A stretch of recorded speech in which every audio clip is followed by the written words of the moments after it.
لاہور کا رخ کریں گے جہاں پر پی ٹی آئی رہنما اسد عمر میڈیا سے گفتگو کر رہے ہیں۔ اس کے اندر سپریم کورٹ جو ہے وہ واضح فیصلہ پاکستان ایک عدالت ہے ہی نہیں، وہ عدالت بھی اگر ہو تو وہ بھی آئین کے اندر 2 سے 4 میں لکھا ہوا کہ صرف سپریم کورٹ اور ہائی کورٹ کے پاس یہ توہین کا اختیار ہے، تو یہ ان کے پاس اختیار ہے، نہ ہم نے جو باتیں کی ہیں، جو ہم نے ان کی جانبداری کی، دلائل کی بنیاد کے اوپر، ٹھوس حقائق کی بنیاد کے اوپر جو تنقید کی ہے، وہ تنقید پہ آج بھی کھڑے ہوئے۔ اچھا جی، اب آ جائیں اس کے اوپر، میں واپس آؤں گا الیکشن کمیشن کے اوپر جب ہم بات کریں گے پنجاب اسمبلی کی الیکشن کی تاریخ کے اوپر۔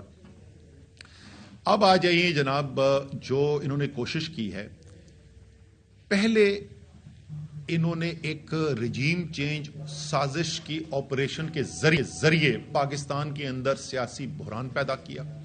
اس سیاسی بحران کی وجہ سے ایک معاشی بحران پیدا ہوا۔ وہ معاشی بحران جو ہے ان کی آپس کی لڑائی کی وجہ سے مزید خراب سے خراب ہوتا گیا۔ مفتاح اسماعیل بیٹھ کے یہاں پر ایک فیصلہ کرنے کی کوشش کرتے تھے، اسحاق ڈار بیٹھ کے باہر سے ان کی ٹانگیں کھینچنے کی کوشش کرتے تھے۔ یہ میں نہیں کہہ رہا، یہ مفتاح اسماعیل کہہ رہے ہیں، ریکارڈ کے اوپر کہہ رہے ہیں۔ اس کے بعد اسحاق ڈار صاحب آ گئے۔ اسحاق ڈار صاحب نے کہا کہ میں جو ہوں آئی ایم ایف سے جو ہے یہ تو بات ہی ٹھیک نہیں کر رہا تھا، میں جانتا ہوں آئی ایم ایف کیسے کام کرتا ہے اور میں سب ٹھیک کروا دوں گا، اور ہم جو ہیں وہ زبردست آئی ایم ایف کے ساتھ معاہدہ کریں گے جس کے اندر یہ جو شرائط مفتاح اسماعیل ماننے جا رہا تھا وہ نہیں مانی جائیں گی۔ لو جی، وہ کہانی شروع کی۔ ساتھ ہی انہوں نے باہر کی بیرونی جو ایجنسیز ہیں جو پاکستان کی اور تمام دنیا کی کریڈٹ ریٹنگ کرتی ہیں، یعنی وہ یہ فیصلہ کرتی ہیں کہ اس ملک کے پاس کیا یہ صلاحیت حاصل ہے، کیا اس کے پاس یہ استطاعت ہے کہ اپنے بیرونی قرضے وقت پہ واپس کر سکے گی یا نہیں کر سکے گی۔ انہوں نے ہماری کریڈٹ ریٹنگ گرانی شروع کر دی۔ انہوں نے کہا کہ پاکستان جو ہے وہ خطرناک حد تک کمزور ہوتا جا رہا ہے اور اس کے پاس صلاحیت کم ہوتی چلی جا رہی ہے اپنے بیرونی قرضوں کو واپس کرنے کے لیے۔ جب ڈار صاحب کو یہ بتایا گیا تو انہوں نے کہا نہیں ان کو غلط فہمی ہوئی ہے، تو انہوں نے کہا جی لیکن انہوں نے تو یہ کہا ہے، تو کہتے پھر میں ان سے اپنی زبان میں بات کروں گا۔ وہ اپنی زبان میں جو بات کرنی تھی اور جو انہوں نے آئی ایم ایف کو سمجھانا تھا، اس کا نتیجہ یہ نکلا کہ کل فچ جو ایک 3 جو دنیا کی بڑی کریڈٹ ریٹنگ ایجنسیز ہیں اس میں سے ایک ہے، اس نے پاکستان کے قرضہ دینے کی صلاحیت کو مزید گرا دیا ہے، اور ایک نہیں 2 سٹیپ سے نیچے گرایا ہے۔ اور اس وقت وہ ایک انگریزی میں اصطلاح ہوتی ہے جنگ بانڈ، اس کو آپ یہ سمجھ لیں کہ وہ جو قرضہ ہے وہ ایک ردی کے کاغذ کے برابر حیثیت رکھتا ہے۔ اس وقت پاکستان کا جو باہر جو قرضہ لے کر بیٹھے میں جو قرضدار ہے اس کے پاس جو پاکستان کے کاغذ ہے، یہ صورتحال انہوں نے کریڈٹ ریٹنگ ایجنسیز کے ساتھ کر دی۔ آئی ایم ایف کے ساتھ یہ فیصلہ نہیں کر پائے، یہ چلتے رہے۔ یہ بہت باتیں کرتے تھے ہمارے کہ تحریک انصاف نے اپنا آئی ایم ایف کا ایگریمنٹ دیر کیا تھا، اور بھائی دیر اس لیے ہوا تھا کہ عمران خان کی بات میں سچائی تھی، دنیا عمران خان کی بات مانتی تھی۔ $2 ارب یو اے ای سے ملے، $3 ارب سعودی عربیہ سے ملے، $3 ارب کی کریڈٹ فائنینسنگ فیسلٹی ملی آئل امپورٹس کے لیے، $3 ارب چائنا سے ملے، اور نتیجہ یہ نکلا کوئی بڑا بحران نہیں پیدا ہوا۔ کوئی روپے کے اوپر جس طریقے سے 100 روپے ادھر گر گیا ہے، کوئی 80 روپے کی گراوٹ نہیں نظر آئی۔ مہنگائی سنگل ڈیجٹ یعنی 10% سے بھی کم پہ رہی، جو آج 34% کے اوپر پہنچی ہوئی ہے۔ تو عمران خان نے تو ٹائم اس لیے لگایا کہ انہوں نے مضبوط بنیاد بنائی ہوئی تھی، اور اس بنیاد کے اوپر ایک تگڑی نیگوسیشن کی گئی معاہدے کے اوپر آئی ایم ایف کے ساتھ، اور آخر کار وہ آئی ایم ایف کا معاہدہ ہو گیا اور پاکستان کے اندر کوئی بحران بھی آپ کو نظر نہیں آیا۔ ان لوگوں نے اتنا شدید بحران پیدا کیا کہ پاکستان کی تاریخ میں پہلی دفعہ اتنے کم زر مبادلہ کے ذخائر جو ہمارے درآمدات کرنی ہوتی ہیں، زر مبادلہ کے ذخائر کو ان کی نسبت دیکھا جاتا ہے، یعنی کتنے دن یا کتنے ہفتے یا کتنے مہینے کے زر مبادلہ کے ذخائر ہیں آپ کے درآمدات کے پیسے دینے کے لیے۔ اس وقت جو اس کا لیول ہے، یہ پاکستان کی تاریخ کا سب سے کم لیول ہے۔ یہاں پر ایک لے کر آ گئے روپیہ، جیسے میں نے کہا کہ تقریباً 90 روپے گر چکا ہے۔ ساتھ کے ساتھ پاکستان کی تاریخ کی بدترین مہنگائی لے کر آ گئے۔ اس کے ساتھ لاکھوں لوگ بے روزگار ہونا شروع ہو گئے، ہزاروں لوگ جو ہے وہ اپنی روزگار سے، ہزاروں کاروبار جو ہیں وہ بند ہو گئے، لاکھوں لوگ بے روزگار ہو گئے۔ یہ سب کرنے کے بعد اب وہ یہ کہتے ہیں کہ جی ہمیں تو بڑی جلدی ہے، ہمارے پاس تو ٹائم نہیں بچا ہے، تو یہ صدر صاحب جو ہے نا ایک آرڈیننس پیش کر دیں تاکہ ان کو اسمبلی میں یہ عوام سے تو بھاگ رہے ہیں, یہ تحریک انصاف سے تو بھاگ رہے ہیں, یہ اپنے جو ممبران قومی اسمبلی ہے یہ ان کے سامنے نہیں جانے کو تیار, یہ اتنے خوف زدہ ہیں, یہ نہیں چاہتے. آئین کے اندر واضح لکھا ہوا ہے کہ آپ جب بل پیش کریں گے, منی بل جس کو کہا جاتا ہے, یعنی جس کے اندر نئے ٹیکس لگائے جا رہے ہیں, اس کے لیے جس دن وہ منی بل جو ہے وہ قومی اسمبلی میں رکھا جائے گا, اس کے ساتھ ساتھ وہ سینٹ میں بھیجا جائے گا. 15 دن کم سے کم دیے جائیں گے سینٹ کو کہ وہاں پر بحث ہو اور اس کی سفارشات آئیں گی, اور ان سفارشات کو دیکھنے کے بعد قومی اسمبلی کے اندر ووٹنگ ہو سکتی ہے اور اس بل کے اوپر فیصلہ ہو سکتا ہے.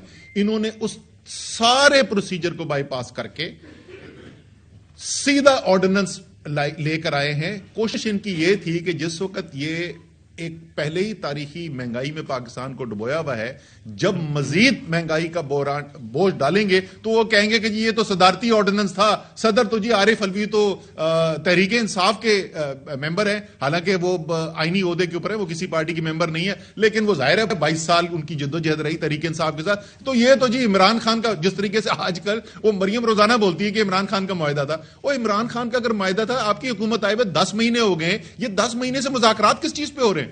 اگر پہلے سے معاہدہ تھا تو یہ تو بتا دو یار, میں ہفتے میں 3 دفعہ اس سوال کا جواب پوچھتا ہوں, ڈار صاحب آپ جواب دے دیں, مریم آپ جواب دے دیں, مفتاح اسماعیل آج کل کافی سچ بول رہے ہیں, وہ جواب دیں اس کا کہ اگر معاہدہ پہلے سے ہوا تھا تو یہ مذاکرات کس چیز کے ہو رہے تھے. تو معاہدہ جو ہے اس میں تاخیر انہوں نے کی, غلط فیصلے انہوں نے کیے, عوام کے اوپر بوجھ انہوں نے ڈالا, اور اب یہ چاہتے ہیں کہ آئینی طریقہ کار سے بھاگ کر, فرار حاصل کر کے, ایک آرڈیننس کے ذریعے چھپ چھپا کر مزید اس کے اوپر بوجھ ڈال دیا جائے. اور میرے خیال میں صدر صاحب نے بالکل ٹھیک فیصلہ کیا ہے کہ انہوں نے یہ ان کو ایڈوائز دی ہے اور واپس بھیج دیا ہے کہ آپ جو ہے یہ اسمبلی کے اندر اس بل کو پیش کریں. دوسری, اگر اسی سے آپ دیکھیں اس کو کس طریقے سے یہ جڑی ہوئی ہے, ایک مجموعی طور پہ صورتحال کیا ہمارے سامنے آ رہی ہے, کیونکہ ایک سازش کے تحت حکومت بدلی گئی, وہ سازش جو ہے وہ بے نقاب ہو گئی, پاکستان جو ہے ان کے خلاف کھڑا ہو گیا. تاریخ کے اندر جس طریقے سے کسی لیڈر کے ساتھ پاکستانی قوم نہیں نکلی, ویسے عمران خان کے ساتھ نکل آئی. جو الیکشن ہوا اس میں 75%, 80% سیٹیں تحریک انصاف جیت رہی تھی. اس کے بعد ہم نے اسمبلیاں تحلیل کر دیں, انہوں نے کہا یہ کر نہیں سکتے, ہم نے اسمبلیاں تحلیل بھی کر دیں. اب آئین کے اندر واضح طور کے اوپر لکھا ہوا ہے کہ 90 دن کے اندر الیکشن کرانے, کوئی اس کے اندر ابہام ہے ہی نہیں.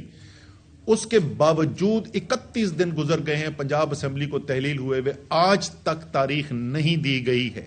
یعنی سیدھا سیدھا آئین سے انحراف کرنے کی کوشش کی جا رہی ہے. وہ فنانس منسٹری جو ہر مہینے وفاقی حکومت کے 1000 ارب روپے سے زیادہ کے اخراجات, 1000 ارب سے زیادہ ماہانہ اخراجات کے پیسے دیتی ہے, یعنی پورے سال کے اندر 12,000 ارب سے زیادہ وہ اخراجات اٹھاتی ہے. وہ کہتی ہے کہ 12,000 ارب تو ہمارے پاس ہیں, لیکن الیکشن کرانے کے لیے 60 ارب ہمارے پاس نہیں ہے. اس سے زیادہ کیا واضح چیز ہو سکتی ہے کہ یہ فیصلہ کر بیٹھے ہیں کہ کیونکہ عمران خان کا سیاسی مقابلہ نہیں کر سکتے, اس لیے اگر آئین بھی توڑنا پڑے تو آئین بھی توڑ دو, لیکن الیکشن سے بھاگ جاؤ. اسی کے ساتھ آپ نے ایک پوری منظم کیمپین دیکھی ہوگی, اس وقت عدلیہ کے اوپر حملہ شروع ہو گیا. یہ پرانی پارٹی, ان کا پرانا کام یہ تو سپریم کورٹ کے اوپر لوگ لے کے چڑھ دوڑے تھے, انہوں نے سپریم کورٹ کے اوپر حملہ جو ہے فزیکل حملہ کر چکے تھے. پرانے کام ہیں ان کے, ان کو عادت ہے پرانے جج خریدنے کی, فون کالوں کے اوپر فیصلے کرانے کی, ویڈیوز بنا کر ججوں کو ڈرانے کی. ساری ریکارڈ کی باتیں, میں کوئی نئی چیز نہیں بتا رہا. تو ان کو اب یہ خوف آیا ہوا ہے کہ عدلیہ ان کے ساتھ شریک ہونے کو تیار نہیں ہے آئین توڑنے کے جو ان کا منصوبہ ہے اس کے اندر. اس لیے عدلیہ کے اوپر ایک پوری منظم اس وقت جو ہے وہ کیمپین شروع ہو چکی ہے اور ان کے اوپر زور ڈالنے کی کوشش کی جا رہی ہے. انشاءاللہ تعالی پاکستان کا آئین بھی برقرار رہے گا, انشاءاللہ تعالی پاکستان میں جمہوریت بھی قائم رہے گی. انشاءاللہ تعالی ایسی جمہوریت پاکستان کے اندر ہونے جا رہی ہے جس کے اندر فیصلہ ساز صرف اور صرف پاکستان کے عوام ہوں گے.